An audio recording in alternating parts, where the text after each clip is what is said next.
get-go.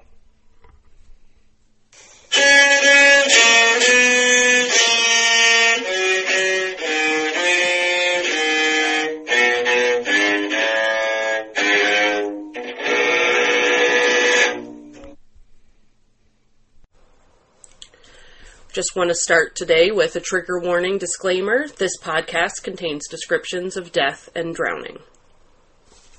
Hi, I'm Katie Carpenter. I'm Terry Kovanitz. We apologize for any and all mistakes today as we begin this episode of Titanic Transcripts.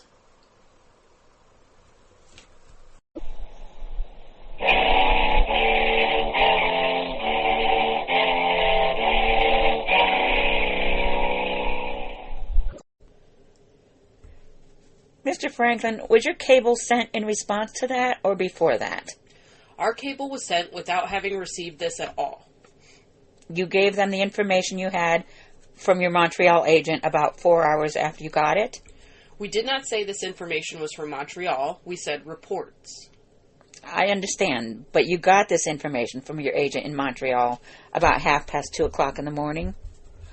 No, I said I called up Montreal about 2:30 in the morning. I had to disconnect then and wait until he called me. And when he called me up, I talked over the phone. It must have been 3:30.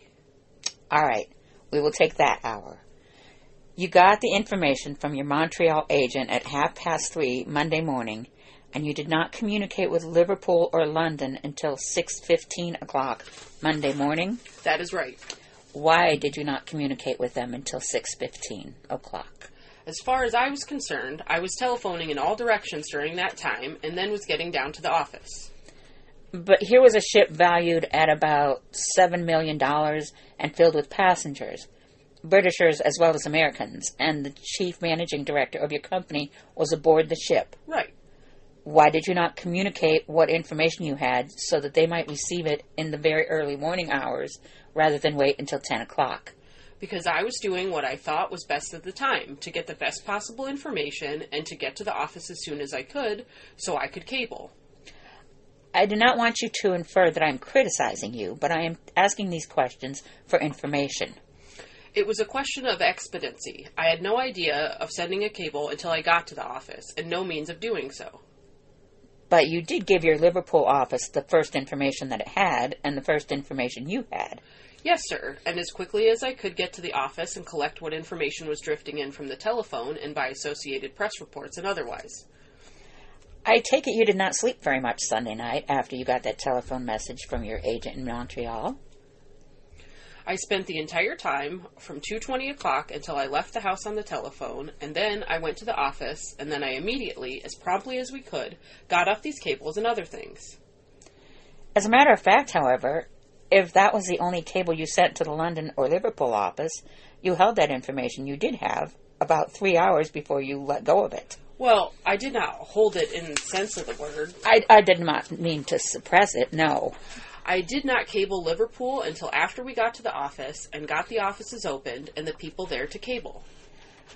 I've not seen any telegram from your London office or Liverpool office asking particularly about the safety of passengers on the Titanic. Have I overlooked that? They cabled here. We have nothing from here or yourselves. Telegraph immediately. The object of that was to telegraph all the information we could regarding everybody. What time was that? This message here shows that it was received at 20 Broad Street at 5:33 a.m. Then it was received at 20 Broad Street in New York about an hour before you sent the information to Liverpool. Yes, but you must remember this, that until we got down to the office and sent messages to each one of the cable companies, they would not deliver to us cables until a regularly appointed hour, which is about 8 o'clock. Our important cables and the cable addressed to me might be delivered to our representative, but it would not be delivered to the office, and no other cables would be delivered to the office until about 8 or 8:30 o'clock, and what we did is that we sent around to each cable telegraph office that we knew was open. Go ahead. And all that took a considerable amount of time. Now, I will ask you, with no disposition whatever to affront you, had you advised the cable offices in New York not to deliver these messages to anyone but yourself? Never. Had you advised them to whom they might deliver them? Never. Cables and telegrams were coming in all the time from everyone. But they were not coming in very fast until after the cable company had a right to deliver them at 8 o'clock. They would not, because they would not have delivered them to us. You mean it is the custom of the cable office not to deliver messages which they receive until a certain hour of the morning? I think if you will go to the cable management here, you will find that the messages for downtown people addressed to cable addresses, which they know perfectly well what they are not delivered until they think the offices will be open. Then messages are held by the cable company to suit the convenience of businessmen who may not desire to be annoyed until they arrive at their offices? Well, I would not like to say that, Senator. That in the effect of it. Well, no, I do not think that is the effect of it. That was the effect of it on this morning, was it not? Well, of course, so far as the cable companies are concerned, they would be delivering messages at our office at night if they pursued a different policy. Oh, no. I do not want to take issue with you on that. The question is this. The cables are coming in from all parts of the world at all hours. Are any of the officers or directors of the International Mercantile Marine Company or any of its constituent companies officers or directors of the cable company? I'm not sure. I think Mr. Waterbury is a director of some of the telegraph companies and possibly of the cable company, but I'm not sure. Are any other officers or directors of your company? Not that I know of. Mr. Morgan or Mr. Grissom? I do not know at all. Mr. Steele? Not to my knowledge. Your answer refers to... That is all the information I have. Your answer refers to the telegraph companies as well as the cable companies? Quite. And does it refer to the wireless companies as well as the telegraph and cable companies? It does. And who is Mr. Waterbury? Mr. John I. Waterbury is one of our directors. He was president of the Manhattan Trust Company until recently. He is interested, I think, in some of the telegraph companies, but which companies and how much, I have not the slightest idea. Have you any idea how heavily he is interested in your company? No, sir. What office does he fill with your company? Director. Of the parent company? The International Mercantile Marine Company. Any of the constituent companies? No, sir. Do you know whether Mr. Ismay or any of his associates in the business organization or are officers or directors of the cable, telegraph, or wireless companies? Not to the best of my knowledge and belief. Do you know whether Mr. Burlingham or Mr. Curlin is an officer of the cable, telegraph, or wireless companies, or whether they are counsel for any of these companies? Not to my knowledge, but of course they are here, and you can ask them. So far as your observations go, Mr. Franklin, you want to be understood as saying there is no community of interest of the senior company or its constituent companies and the telegraph, cable, or wireless companies. Absolutely none, and we do not discriminate between any interests at all in our business. Have you ever given any direction to the cable offices in New York that cable messages addressed to your company or yourself shall not be delivered until 8 o'clock or thereabouts in the morning? I could not reply to you definitely on that. It is purely a routine matter. We have certain people or a certain man set aside to receive communications during the night and on Sundays and holidays. Just exactly what cable messages would go to him and what hour they would go to him and when they would be delivered at the offices and when the telegraph companies understand they are to be delivered to the offices, I do not know. I'm not prepared to testify, but it is a matter of detail arrangement. We called that man up that night and asked whether he had any information, and he had nothing. How did you happen to call up Mr. Thorne of Montreal? Because the report I got over the telephone was that this information had reached Halifax and Montreal from the steamship Virginian. Knowing that the steamship Virginian's agents, or the heads of the offices, lived in Montreal, and having our own representatives in Montreal, I thought I might get some authentic information more quickly and directly by communicating with Montreal than in any other way. That is the reason I called him up. I do not quite understand your answer to my question. As to how you happen to communicate with Mr. Thorne, I will detail what I understand it to be to see if I am correct. You say you communicated with Mr. Thorne at Montreal because the steamer Virginian's officers lived in Montreal? Her owners live at Montreal. Okay, her owners live at Montreal, and you telephoned Montreal about 2 o'clock Monday morning. I would say it was after 2, Senator. After 2 o'clock Monday morning? Yes, sir. But at that time, you had not received any communication regarding the steamship Virginian. How did you know at that time that the Virginian was related to this matter? The very first message or communication that I received was from the newspapers, and then I called up our doc and tried to confirm, and then I called up the Associated Press offices. All these reports connected to the Virginian with the rumor, that is, the newspapers and Associated Press offices all connected the steamship Virginian with the rumor that they had heard. I understand. Now, you testified yesterday that you telephoned Montreal and that the report was given to you by the newspaper was confirmed by Montreal. They said that, as far as they could find out, they had the same information in Montreal. Whether our representative was able to get anything absolutely authentic up there, any more than we had, I am not prepared to state. But he did confirm my fear, that is all there was to it, that the rumor was true. I read into the record the other day that the Associated Press report that I had on my desk soon after I got to my office. Monday morning? Yes, I read that into the record, and I must have handed the copy to the clerk in charge. While the chairman is looking through his papers, let me ask you where the Virginian was then, if you can state. My recollection is that the Virginian reported she was 170 miles from the scene of the disaster. Did you make an effort to have the Virginian follow up the information she had and go to the relief of the Titanic? Our information at that time was that the Virginian was proceeding as rapidly as possible to the Titanic. Did you urge the owners of the Virginian to have her do that? Our report was that she was proceeding. We did not urge the owners of the Virginian, but we urged our people in Halifax to do their utmost to get in touch with the Parisian, which we also had heard was near the scene of the disaster, and also to keep us advised of any information that they had. And who are your people in Halifax? A.E. Jones and Co. of Halifax. How did you communicate with them? By telegram entirely. And you urged them to have the Parisian to keep in touch with the Parisian to see if she had some information about the matter. Did you get any information from Jones and Company? Nothing that was worth having. Was there any way you could? Here are our telegrams with Jones and Company. There may be a copy of it. Here's one. 7 a.m. Keep us fully advised any information you get of Titanic. Doing our utmost to get information. And those are the 15th? The morning of the 15th of April. Was there any way you could have reached the Virginian through any wireless station that you could command? No, sir, because she was proceeding as rapidly as she could to the Titanic. Do you know if the Virginian was in communication with the Carpathia? My recollection is that she was, but I could not testify to that. She had the information. She was one of the first ships that had the information. But the Carpathia was nearer the Titanic than the Virginian.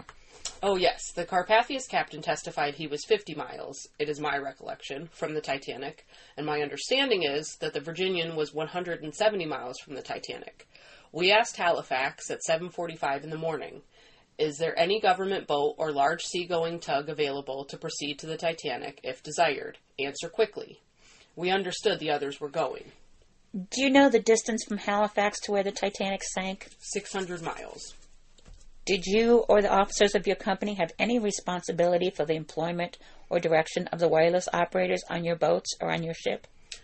I could not reply to that except in a general way, that is, to the effect that I do not think they have, but if anything or anybody was objectionable, I presume he would be removed. Exactly.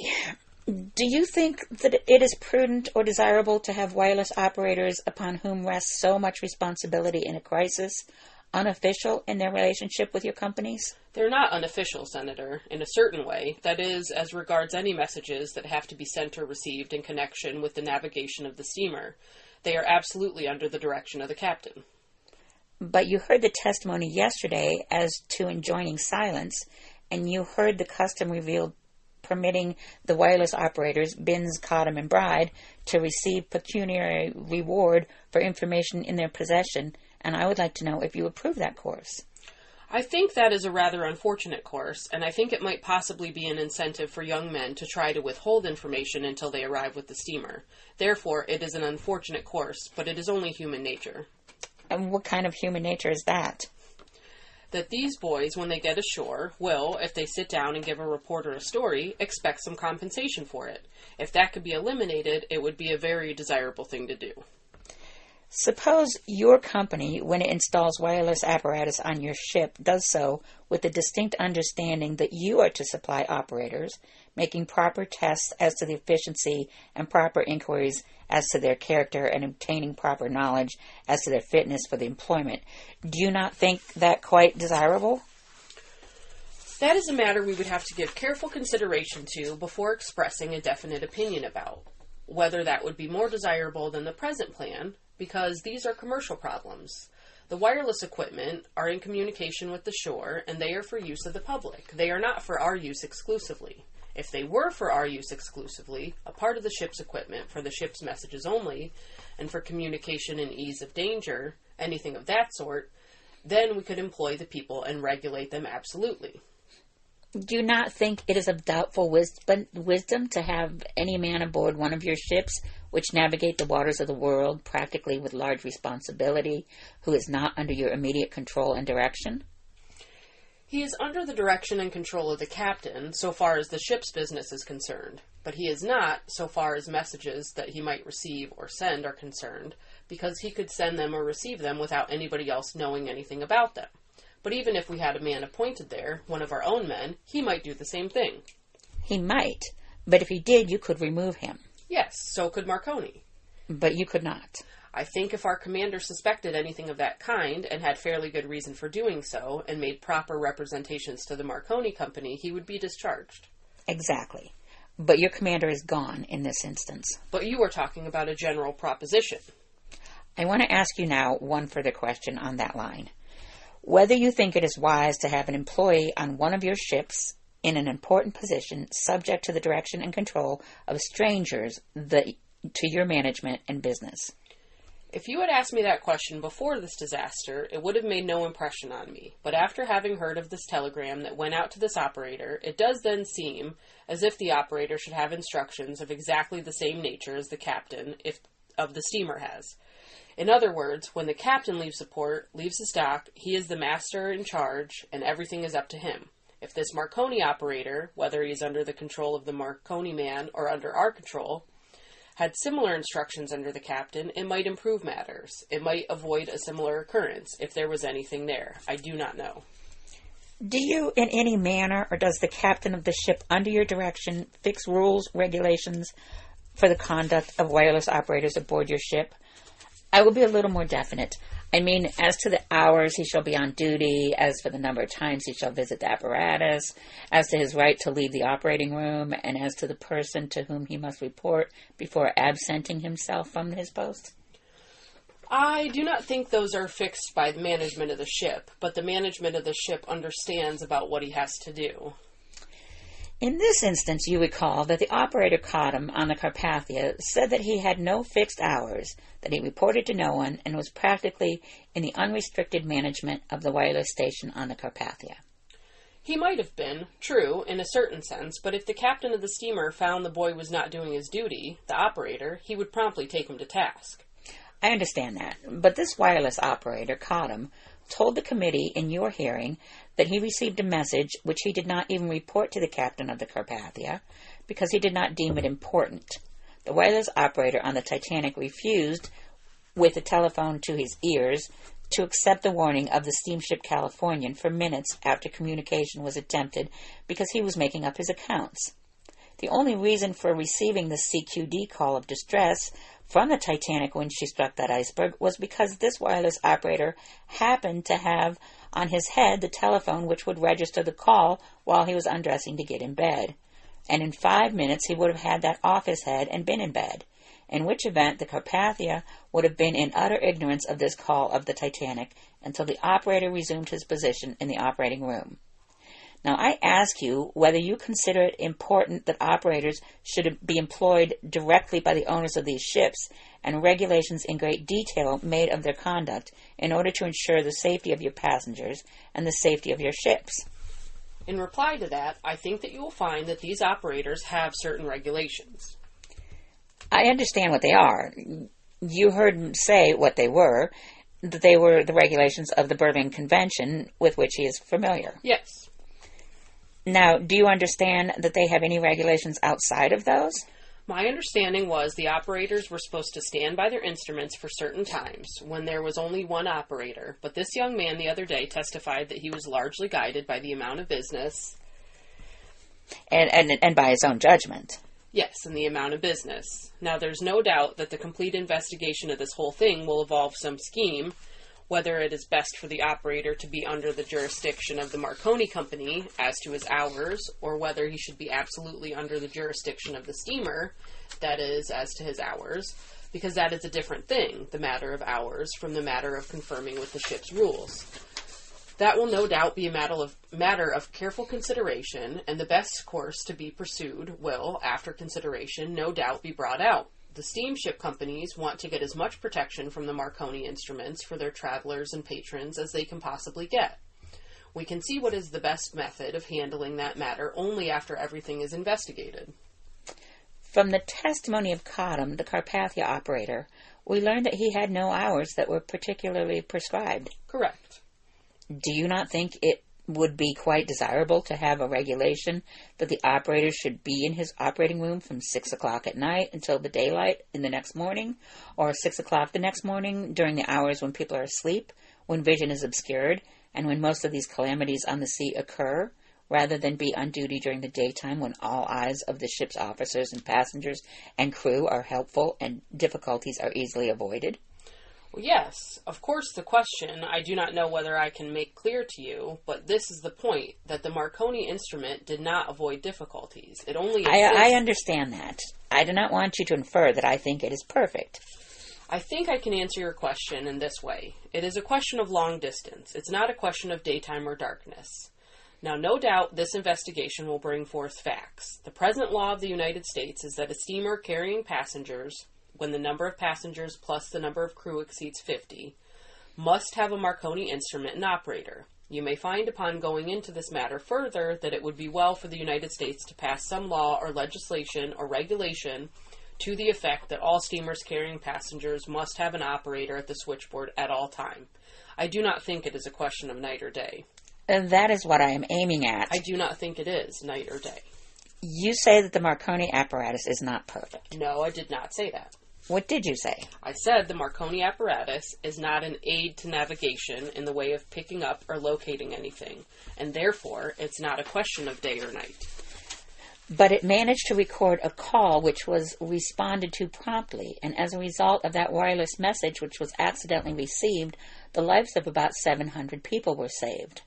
Further than that, it has saved a great many of lives during the time it has been on shipboard, and it is a very valuable assistance in the case of any disaster. Now I'm coming right to the point which I had in mind when I started. Suppose the surviving operator of the Titanic had been under the control of your company, and instead of failing to reply to the call of the Californian for 30 minutes because he wanted to make out his accounts, he had been required to immediately respond to a call from whatsoever source, and by responding immediately that night, the information received from the Californian might have avoided this accident entirely. Do you not think that that shows the wisdom of your company controlling these men and having a little more inducement held out for competent and discreet men in these important positions?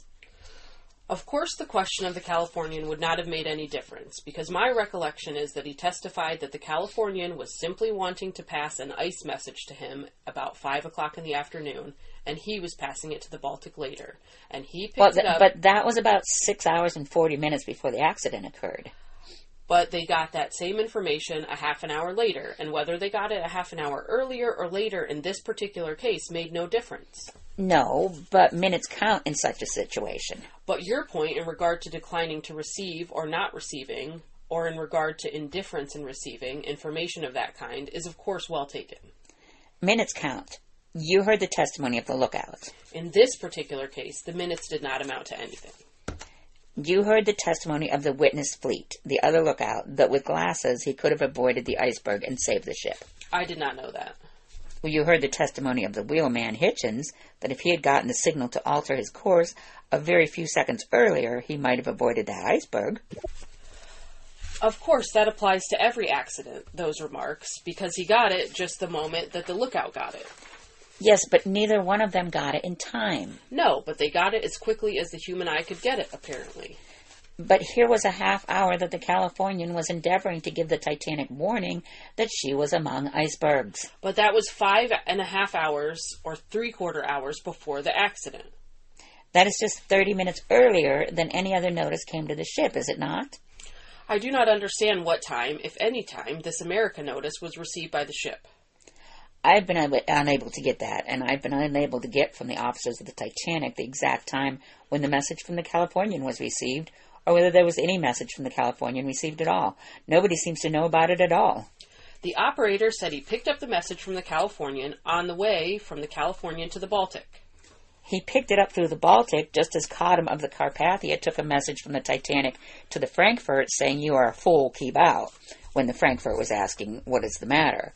I think the direct call ought to be responded to the moment it is made, and it ought to have been.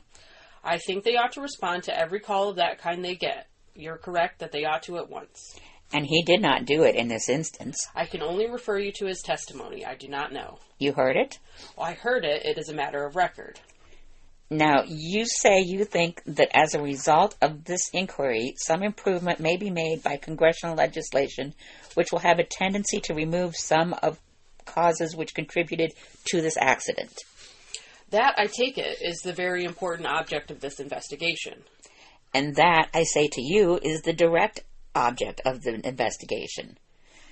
Now, you have been present all the time, and I saw you first of the officials of the White Star Company on the dock in New York when the Carpathia arrived, and I want to ask you whether you have been treated with consideration and courtesy throughout the inquiry. Well, I certainly have. And so far as you know, have the officials of your company been similarly treated? I think they have had every courtesy and consideration. The only question is that we would like it very much if, when one of our witnesses has testified, he would be allowed to proceed home. That is a matter of expediency, which, of course, you are the best judge. And which I have refused to allow. I refused that permission. Yes, you have refused permission so far as I know. I want you to know that that has not been done in any captious way, and for the purpose of criticizing anybody, or for the purpose of inconveniencing anybody, but because each day's proceedings bring out a little more strongly than the preceding day's circumstances surrounding this affair. And the body which we represent would not be satisfied, and the people they represent would not be satisfied, if we do not make the inquiry thorough and painstaking. As I understand you, you have no criticism to make of the course that has been pursued. We quite appreciate that, Senator, and we are very anxious to cooperate with you in every way. We had hoped that you would be able to proceed with the witnesses from abroad, who are very anxious to get home earlier, and we have been disappointed that that has not been done. But we very thoroughly realize that you have a very important problem on your hands, and you are the best judge of how that should be proceeded with. You will admit, Mr. Franklin, that thus far you are the only witness outside of the Britishers who have been witnesses who has been placed on the stand. I refer to include Major Poochen of Toronto, Canada, whom I also regard as a Britisher. We have placed no one else on the stand, have we, except those officers and men? Well, Mr. Marconi... Well, Mr. Marconi is a foreigner. I have tried to make myself clear that we realize the importance of this investigation, and we realize the many matters that are being put before you on all sides. Your anxiety to deal fairly with us and everybody else, and we are not wishing you to think for one moment that we are in any way, and I do not want you to think from what I say that we are in any way complaining. Do I make myself clear to you? You do, and I'm greatly obliged to you. Do you think we are holding our sessions sufficiently prolonged each day? From my point of view, you could sit day and night, but I think from the point of view of you gentlemen and the others, you are doing so. At the present, I'm going to excuse you and ask the Sergeant-at-Arms if Mr. Louis Klein is here. No, sir, he is not. Is the captain of the Californian here, or the captain of the Mount Temple? I have seen neither one yet. I would like to ask one or two questions, Mr. Franklin. Do you know whether the Titanic or your company give anything in the way of extra pay, any inducements to the officers or members of the crew of your ship for extra diligence in case of emergency, accident, distress, or anything of that sort? That matter would be dealt with by the management of the ship, located abroad after the arrival of the steamer. But what the company does, as a matter of fact, is this. Every officer on a steamer which has been run free from all accidents for 12 months gets a bonus. The captain and other officers. The slightest accident eliminates that bonus. Therefore, it is to every officer's advantage to have his ship run absolutely free from accident. What do you believe from your experience in this business as to whether it would be practicable to run ships in pairs across the ocean? No, I do not think that would be at all practicable. For what reason? The ships are all of different speeds, and I think it would be an element of risk rather than otherwise, probably. It is better to have the ships separated. From a commercial and business point of view, it would be a very difficult matter to work it out in the way you suggest. You do not believe, then, it would be practical? I do not believe it would be, and I do not think it would be an element of safety.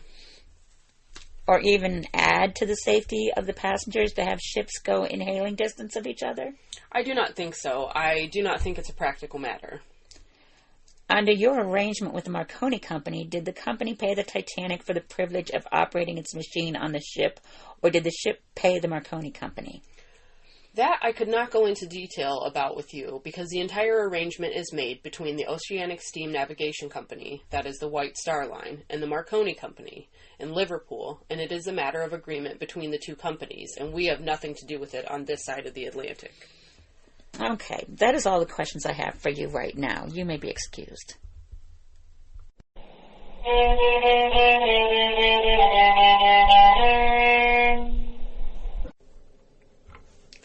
All right, welcome back, everybody. Thank you for bearing with us. We haven't recorded in a month, I think it's been. The better half of our podcast lost her voice for 3 weeks, and then the other half went away for the holidays. So now we're back at it and jumping right in the middle of this episode between the testy Mr. Franklin and Mr. Smith. And it is so good to be back. So my first question is, do you think that Mr. Franklin was the one that was complaining? When I know, well, because it got really weird in therapy talk at the end there. Yeah, when he was... Oh, yes, well, I don't want you to think that we're not, complaining, but also we would like to go home. Haven't we been good to you? But we've been so nice to you. Yes, we've been treated well, but I also think that you could be doing this day and night and getting it done quicker. And but please don't take that as... So he's really trying to justify his how he's handled these proceedings. Yeah. And after complaining earlier with his statement that, somebody's complaining about how we're doing things, I think he found out who it was. Back off. So, bum, bum, bum. Yeah, because he's really, pushing on some stuff. Yes. It sounds like it's very personal, this one, and a lot of argumentative attitude. Yes, and a sort of, this, I know it happens at the end, but a little bit of spitballing of some ideas too. What do you think about any stupid idea that pops in his head? The ships. What if we just tether it to the land? Yeah. Would that work? I mean, really, anything that pops in his head is let's try it. It's giving me a little, whatever your political views are, it's reminding me a little of Trump when he's absolutely. I had a thought about if we just did that. Oh, absolutely, absolutely. And then the experts being maybe not. It's probably not the best. And it's so easy to second guess, at the beginning where he's this was a very expensive ship and there were people, so why weren't you communicating faster? And it's still it's too easy to 2020, of course. And say, this is what you should have done. Well, and like Franklin says, a lot of things are probably going to change after this, and that this is really bringing to light some issues. But it's still such a new thing. Yeah, it's a new that's one thing we keep forgetting and have to remember. It's a really new technology, and I didn't realize, although it makes sense, but somewhere in the middle there he says about that it's for public communication. Yeah, I thought that made a really, really good point. That it's not. It wasn't put in there as a protection or safety. Nobody thought it would be a safety device. Yeah, and then it's just proving more and more useful every time they use it. And I was totally Team Smith on this whole, why didn't you get a hold of Liverpool sooner? Until I found out that they don't even give us the information until 8 o'clock. We had to call and tell them to give it to us. And I was like, okay, which I can see makes sense if nobody's there. But then he does also say that they've got a man to get it at night and on Sundays and holidays. So there should be a special precedent for a sinking, some Yes. kind of emergency stuff. But I do get it, like, as a general rule that, they're not going to bring in something that happened to get in at 2 a.m. about, the biscuits were overcooked last night. So that can wait till the office is open. And I did give Mr. Franklin a little ha-ha when the senator was asking about the officers, if they have counsel or, anybody. Yeah. And he's like, well, they're right here. You can just ask them. It's like, yeah. That was smooth.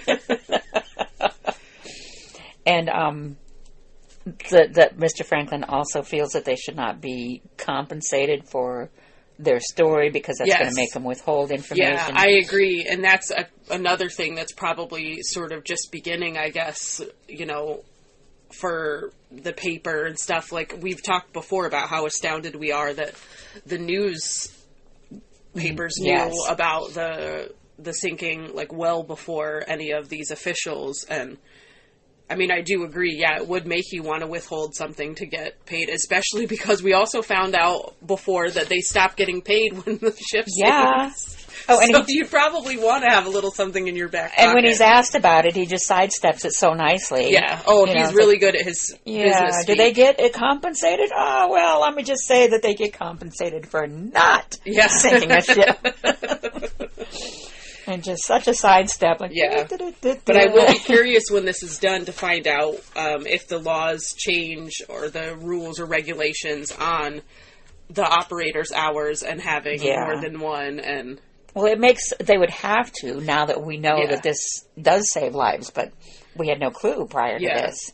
And I also like how Senator Smith said that, that the proceedings have to be as painstaking as possible. Yes. Oh, it's going to hurt. And I'm going to hurt you. We're doing it. And all right, very, very ridiculous when Senator Smith asked Mr. Franklin, he said, you said that the Marconi apparatus is not perfect? Nope. And Smith said it 2 sentences before then. Yeah. I understand that. I do not want you to infer that I think it's perfect. Yeah. But you said it was perfect, right? Yeah. Good try. They're very silly. And overall, I have to say, I get, and I think that Franklin acknowledges it too when he says, like, your point is made on the communications, but in this instance, getting that just, hey, general warning, ice, a half an hour earlier wasn't going to make a difference. Seconds do matter in a disaster, but, like, the point he's But Senator Smith's point that at the time he didn't know that. That's true. He didn't know what the message was. Yeah, I did. Yeah, I agree. So I agree with Franklin that the point's taken. But I think he wasted a dead horse. I think he wasted so much time trying to get this across, but they both agreed. The whole podcast here is about the same thing. Don't you think that they should be? I do. Yes, I do. Well, here's what I think. What do you think? I agree. Like I said before, it could have been done in 2 questions. And then, oh my gosh, when he's pouting, Senator Smith, he's like, nobody tells me anything, and I've been trying to get information, and I don't get anything, and nobody seems to know about it at all, and nobody's telling me anything. and he's just like, Mr. Franklin's like, yeah, we got this. So they kind of switch positions there a little bit. And I like that he had to bring up that the stay out, you fool. Oh, yes, Of course, that's got to get thrown back. Yeah. They had time to send that message. So, well, yeah, but I didn't send it. And I thought it was a really, really intriguing question at the end about if the Titanic pays the Marconi, or does Marconi pay the Titanic? Because that's... Yeah, it would factor, but we have said, it is a new technology, so it probably didn't make a difference in this instance. But it is moving forward. That's really interesting. And we only knew it was for business, but now it's also for safety. And the whole, shouldn't we be meaner to the telegraph operators? And shouldn't we give them a harder time? Yeah, well, then, where is your system of checks and balances going to stop? So you've got one guy operating, then you've got another guy watching him to make sure that he's not doing anything shady. But what if they pair up? So get a third and then stay to up watch all night. The two of them. And don't worry about the telegrams going out during the day, because that's just commercial. And stay up all night in case. Yeah. all these ships, and then let's run if we go side by side. It's just going to be let's hold hands and go. Let's hold hands. It's very interesting, but it's good to be back. That's all I have to say. Me too. A lot of arguing about the same thing. Yeah, very silly. That was weird. But anyway, so good to be back, and we'll see you next time. Bye.